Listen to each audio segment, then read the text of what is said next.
Your grocery budget isn't getting you as far as it did before the pandemic. Grocers and consumers are feeling the effects of the supply chain disruptions, labor shortages, and mounting frustration. CBS Austin's Jessica Taylor shows us what is really going into that price you were paying at the grocery store. It's the same food you love, but it's ringing up at different and higher prices around Austin. Oh, it's crazy. The prices are out of control. Since the start of the pandemic, there's been high demand for food and even higher sticker prices. Maybe you decide to eat out once less a week. That means you're going to eat in. So where do? You go to the grocery store. There's a lot more demand for grocery store products. You'll find some of the highest prices for common kitchen staples are inside Austin city limits. Take a look at these potatoes, ringing up at $4.87 at the HEB on East 7th Street in Austin at the time of our reporting. The same potatoes, $3.48 at the HEB on Ranch Road 620 in Round Rock. In the dairy department, this gallon of 1% milk rings up at $3.78 at the Austin HEB on Research Boulevard. At the HEB on Williams Drive in Georgetown, the same milk at the same franchise was 20 cents cheaper. Everything is going out like 50 cents, $1. Switching businesses, Randall's on Research Boulevard in Austin had this carton of milk on sale for $4.49. At their Cedar Park location on Cypress Creek Road, it was 30 cents cheaper. Economist and professor Dirk Matter explains why. It's not unusual to see the price of a basic commodity like an egg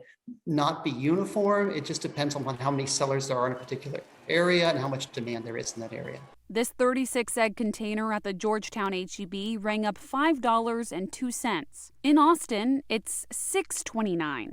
And in Round Rock, $7.60. Eggs have been ridiculous. I think they've gone up 5 times. HEB provided a statement that reads, retailers across the U.S. are feeling the impacts from avian flu, which will tighten egg availability short-term to suppliers and cause prices to rise temporarily. You'll also find this posting at Randall's that reads, due to the national egg shortage, costs have increased significantly in recent weeks. But you've got localized prices based upon, consumer demand, what types of eggs persons might want. Are they just generic eggs, or are they cage-free eggs? I mean, the market supplies a lot of different products like that. Austin is also home to local grocers like Wheatsville Co-op. We have the same competitive pressures as any other grocer, and I think sometimes folks maybe have an idea that as a co-op we're somehow immune from that. We're not. The industry is still struggling with supply chain issues and labor shortages. Every week I get a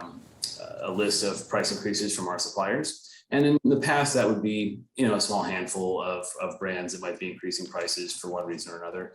And lately, it's dozens of brands that are increasing prices. You'll still find consistent prices among many of the breads, pastas, and meats across town. Otherwise, your best bet is heading outside the city. But you still have to get there. Would you ever consider driving to Georgetown or Cedar Park for groceries? If it goes up a little bit more. Gas prices at $4 a gallon. Those rising gasoline costs could also raise grocery costs again this fall. Gasoline prices go into the transportation network. And we're seeing now even higher gas prices with the war in Ukraine. Regardless of which retailer you shop, you'll find higher prices. But Matter says there will be good news and prices eventually. Once we figured out what that new normal is, the prices would have a tendency to stabilize. I don't think that's a super quick process, though. Jessica Taylor, CBS Austin News.